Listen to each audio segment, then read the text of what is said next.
श्वेता और आप देख रहे हैं न्यूज़ फॉर नेशन।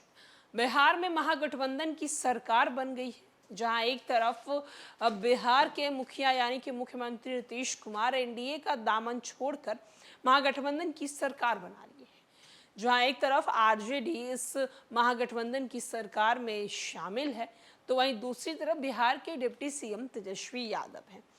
वहीं आपको बताते चलें कि आए दिन राजद और विपक्ष में खड़ी बीजेपी में बयानबाजी चलती रहती है और अब एक बार फिर से इनकी बयानबाजी तेज हो गई है, सियासत तेज हो गई है।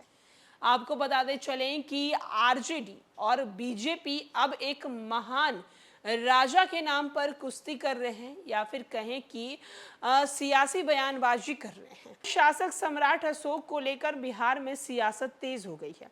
जगदेव प्रसाद की शहादत दिवस 15 सितंबर को राजद की ओर से एक परिचर्चा का आयोजन किया जाएगा, जिसका विषय अशोक सम्राट से आरएसएस और भाजपा को नफरत। परिचर्चा से पहले राजद और बीजेपी एक दूसरे पर आरोप प्रत्यारोप लगा रही है।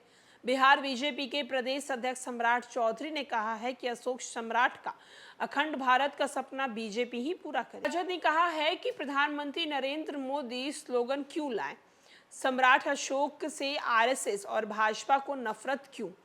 इस सवाल पर बीजेपी के प्रदेश अध्यक्ष सम्राट चौधरी ने कहा है कि देश के प्रधानमंत्री नरेंद्र मोदी ने अशोक स्तंभ को स्थापित किया था, राजद और कांग्रेस ने इसका विरोध किया था। नए संसद भवन में अशोक स्तंभ की स्थापना एनडीए की सरकार ने की है। सम्राट अशोक और चंद्रगुप्त ने भारत को अखंड भारत बनने का सपना देखा था, जिसे आज बीजेपी पूरा करने में जुटी हुई है।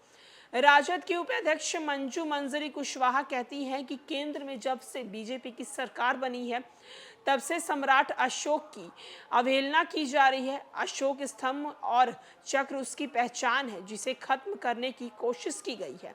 उन्होंने कहा है कि अशोक का प्रतीक हटाकर संगोल लगाया गया है। उन्होंने कहा है कुछ दिन पहले पासपोर्ट से अशोक स्तंभ को हटाकर कमल प्रिंट किया गया है।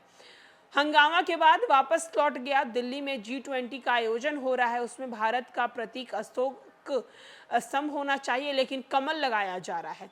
G20 भारत का कार्यक्रम है या बीजेपी या नरेंद्र मोदी का नहीं।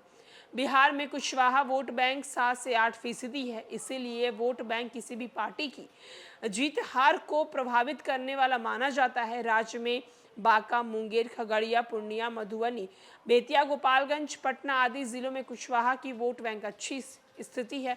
उपेंद्र कुशवाहा, आलोक मेहता, नागमणि, रेणु कुशवाहा, उमेश कुशवाहा आदि ऐसे नेता जो कुशवाहा जाति से आते हैं। जहां एक तरफ सम्राट अशोक के स्तंभ और चक्र को लेकर अब लगातार सियासत तेज हो गई है। एक तरफ जहां बीजेपी के प्रदेश अध्यक्ष सम्राट चौधरी का कहना है, बीजेपी का हमेशा से ये सपना रहा है कि अखंड भारत बनाया जाए, लेकिन आरजेडी की तरफ से बयानबाजी आ रही है कि जब G20 सम्मेलन किया जा रहा है तो इसमें अशोक स्तंभ को हटाकर कमल का फूल लगाया गया है। G20 सम्मेलन क्या नरेंद्र मोदी जी और बीजेपी की है या फिर पूरे देश का कार्यक्रम है? फिलहाल इस खबर में इतना ही। तमाम खबरों के लिए देखते रहे न्यूज़ फॉर नेशन।